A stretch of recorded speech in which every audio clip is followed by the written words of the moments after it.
नमस्कार मंडळी, मी निशा स्वागत करते तुम्हा सगळ्यांचे आपल्या मराठी जीवन ह्या चॅनलवर.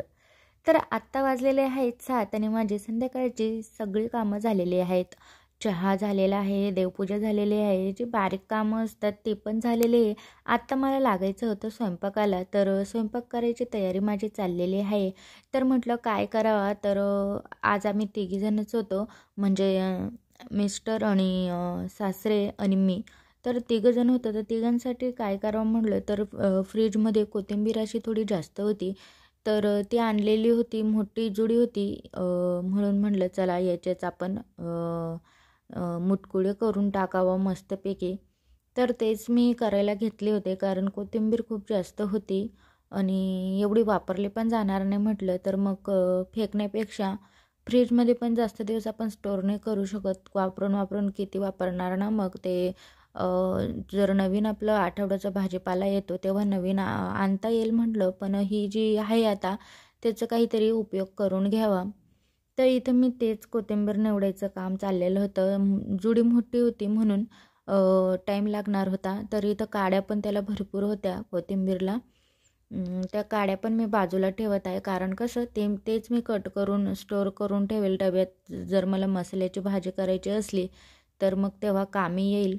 तर हे सगळं मी काड्या बाजूला आणि जी पालं असतात आपली कोथिंबीरची ती बाजूला करून घेतलेली आहे, आणि जी मुळं आहेत ती वेगळी करून कचऱ्यात टाकून दिलेली आहे. तर इथं आहे ना मी आता कोथिंबीर आहे ना बारीक कट करून घेणार आहे. आणि त्याच्या आधी आहे ना ते आपले काड्या असतात ना, त्या काड्या मी कट करून घेत आहे आणि डब्यात स्टोअर करून ठेवणार आहे. कारण कसं ह्या काड्या म्हटलं एवढ्या काड्या आहे तर फेकण्यापेक्षा मस्त स्टोअर करून ठेवते. जेव्हा आपण मसाल्याची भाजी करतो तेव्हा त्या कामात येतील. मग म्हणूनच त्या काड्या पण मी फेकत नाही आहे. आणि कोथिंबीरचे मुटकुळे म्हणजे किती पण असं खूप प्रकार आहेत मुटकुळे करायचे. पण कोणी तेल पाण्यात करतं, कोणी असं उकडून, म्हणजे उकडून नाही, असं वाफेत करतं, आणि कोणी असं तळून पण करतं. तर मला इथं करायचे होते, म्हणजे तेल पाण्यात असं फोडणी देतो ना आपण, तसे करायचे होते. तर रोज रोज म्हणजे भाजी पण आपण 8 दिवसाचा भाजीपाला आणतो तो पण संपून जातो. म्हणून हे असं काही ना काही नियोजन केलेलं बरं असतं. नुसतं भाजीपाल्यावरच राहून चालत नाही. नुसतं भाजीपालाच खायला गेलं तर मग खूपच आपल्याला म्हणजे भाज्या लागतात, आणि त्यासुद्धा आठवडं पण पुरत नाही. आज भाजी काय करायची, काय करायची, काय करायची, तो प्रश्न येतो परत परत. म्हणून असं काही ना काही आपलं नियोजन असलं पाहिजे स्वयंपाकाचं. तर इथे जे आहे ना कोथिंबीर मी पूर्णपणे बारीक, एकदम बारीक अशी सुरीने कट करून घेत आहे. ते दोनदा कट केली मी असं. एकदा असं कट करून घेतली आणि मग परत मग ते पालं वगैरे मोठे मोठे असतात ते पण मी कट करून घेत आहे. कारण कसं मग मुटकुळे करायला सोपं जातं, मस्त छान पण लागतात. जास्त मोठे मोठे कोथिंबीर पण आपल्याला वाटत म्हणजे असं तोंडात घेताना वाटत नाही. तर इथं कापायला पण सोपं जात होतं, कारण कसं कोथिंबीर ताजी होती म्हणून. इथं मी कोथिंबीर आहे ना सगळी बारीक जी आहे ना कापून घेतलेली आहे. कापून त्याच्यात आहे ना 1 वाटी बेसन पीठ, अर्धे वाटी आपलं गव्हाचं पीठ, आणि त्याच्यातनं म्हणजे पाऊण वाटी बाजरीचं पीठ आणि ज्वारी, चवीनुसार मीठ, परत आपलं हिरवी मिरची ठेचून घातलेली आहे, लसूण, हिरवी मिरची, आणि थोडं हिंग घातलेलं आहे, थोडं जिरं घातलेलं आहे, तुमच्या आवडीनुसार घाला. हे सगळं मिश्रण जे आहे ना मी ते सगळं असं कालून घेत आहे आता. कारण कसं मग पीठ भिजून ते एक एक साईडला व्हायला नको, म्हणजे कुठं काय असं. त्याच्यामुळं आहे ना मी जे कोरडंच आहे ना पूर्णपणे असं मॅश करून पूर्णपणे एकजीव करून घेत आहे. त्याच्याने कसं चव व्यवस्थित लागेल. सगळं आपण जे वस्तू टाकलेल्या आहेत त्या सगळं मिक्स होतील त्या याच्यात. म्हणून मग सगळं मिक्स करून घेत आहे. आणि पाणी म्हणजे एकदम थोडंसं घाला, असं आपलं अर्धा 1 कप पाणी लागेल फक्त एवढ्या पिठाला. पाणी खूप कमी लागतं, कारण कोथिंबीर आपण हे चुरतो ना तर त्याचं पाणी सुटतं, म्हणून पाणी खूप कमी लागतं. तर इथं मी पाणी अर्धा कपपेक्षा पण कमी घेतलेलं आहे, आणि थोडं तेल वगैरे लावून मस्त भिजून घेतलेलं आहे. आणि असे बारीक बारीक मुटकुळे मला करायचे होते, जाड नव्हते करायचे, बारीकच करायचे होते. तर खूप असं म्हणजे काहीतरी आठवड्यातून असं वेगळं खायला पण छान वाटतं. नुसतं रोजच भाजन पोळी ते पण बरं नाही वाटत. असं आठवड्यात एखाद दिवशी काही ना काही वेगळं असलं तर बरं पडतं. मग आपल्याला पण असं उत्साह येतो करायला काहीतरी वेगळं असलं की. आणि मुटगुळ म्हणजे घरात सगळ्यांचा आवडीचा पदार्थ म्हणून आपल्याला सुद्धा करायला म्हणजे असं आवडतं. जर घरात ती वस्तू आपण केलेली वस्तू जर आवडीने सगळ्यांनी खाल्ली ना तर आपल्याला पण करायला उत्साह येतो. म्हणून मग जी घरात वस्तू आवडते ना तेच करण्याचा प्रयत्न करते मी. कारण कसं मग जेवायच्या वेळेस पण असं चांगलं वाटतं सगळ्यांचे चेहरे खुश बघून. नाही तर मग असं काही पण करून ठेवायचं मग ते बरं नाही वाटत. तर इथं मी फक्त फोडणीचे आहे ना ते मुटकुळे करणारे. इथं जी मिरची होती ना ती दळलेली आपण मुटकुळ्यात टाकली तीच मी इथं फोडणी देऊन दिली जिऱ्याची.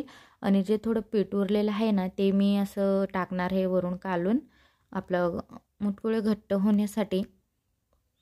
तर इथं मस्त थोडं तेल जास्तच टाकायचं कारण थोडं तेल जास्त टाकलं का मग छान लागतं. मी तेल जास्तच टाकते. असं काही म्हणजे वस्तू सॉरी म्हणजे काही भाज्या आहेत किंवा काही असं आपण केलं ना तर त्यांना आहे ना थोडं तेल असं थोडं एक्स्ट्राचं घातलं तर मग छान लागतात. आपलं रोजच्या भाजीला आपण टाकतो तेवढंच पण त्याच्यापेक्षा थोडंसं एक्स्ट्रा टाकायचं म्हणजे चव येते मस्त अशा काही पदार्थांना. तर एकदम ते उकळून घेतलेलं आहे आणि टाकून त्याच्यात आहे ना जे मुटकुळे आहे ना ते बारीक बारीक करून टाकून घेतलेले आहे. त्यांना मी थोडं पीठ थोडं तेल लावलेलं आहे म्हणून असं चिकटलेले सुद्धा नाही आहे. सगळे मुटकुळे पूर्ण मोकळे मोकळे होत आहे. खूप छान असे टाकायला पण जमत होते आणि पटापट 2च मिनटात हे सगळं माझं टाकायचं झालं होतं. कारण कसं ते एकमेकाला चिटकले नाही काहीच नाही. खूप छान असे निघाले आणि मग मला असं म्हणजे जास्त वेळ पण लागला नाही टाकायला. आणि फुल गॅस होता उकळत होतं कारण कसं ते टाकल्यावर पण मध्ये असं चिटकायला नको लगेच मोकळं होऊन निघायला हवं म्हणून मी गॅस थोडा फुलच ठेवला.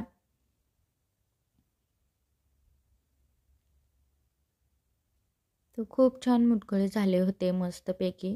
तिथं मी गरम पाणी करायला ठेवले कारण कसं जर पाणी एक्स्ट्राचं लागलंच तर मग थंड पाणी टाकायला नको. गरम पाणी राहिलं तर कसं मग बरं पडतं.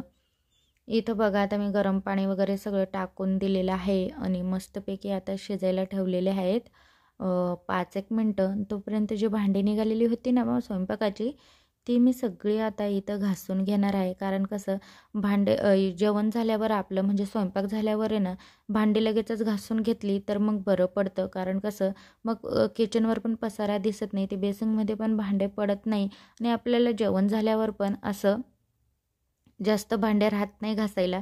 म्हणून मग जेव्हाच्या तेव्हा किचन स्वच्छ केलं तेच बरं असतं आणि किचनवर पण पसारा पसारा दिसत नाही. आपलं किचन पण व्यवस्थित असं दिसतं आणि आपल्याला काम पण नंतरनं राहत नाही एवढं. एकचदा काम करायचं म्हणल्यावर म्हणजे एवढे भांडे एकचदा निघाले तर मग थोडं हे होतं वेळ जातो आपला. तर मग हे आपण थोडे थोडे घासून घेतले तर बरं राहतं. मस्त किचन वगैरे पण स्वच्छ दिसतं आपलं.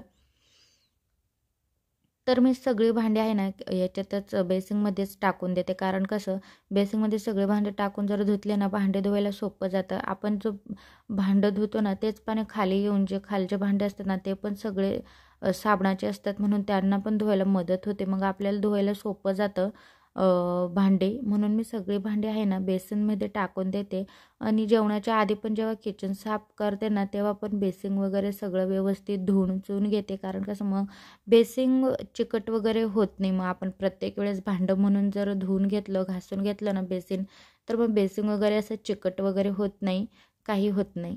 तर आता मला आली होती इथं आता मनी प्लांटची आठवण. इथं जे 2 पानं आहेत ना त्याची मी कट करून भागमध्ये ते एकच आधी काय होतं बॉटलमध्ये होता ना हा सगळा वेल तर मी त्या पॉटमध्ये डिवाईड केला त्याला. तर मग हे 2 पानं आहे ना त्यांची मुळं अशी तुटून गेली तर ती वाळली होती. मग मनी प्लांट घरात राहिला तर असं वाळलेलं पान चांगले नाही दिसत किंवा चांगले पण नाही आहे वास्तूनुसार.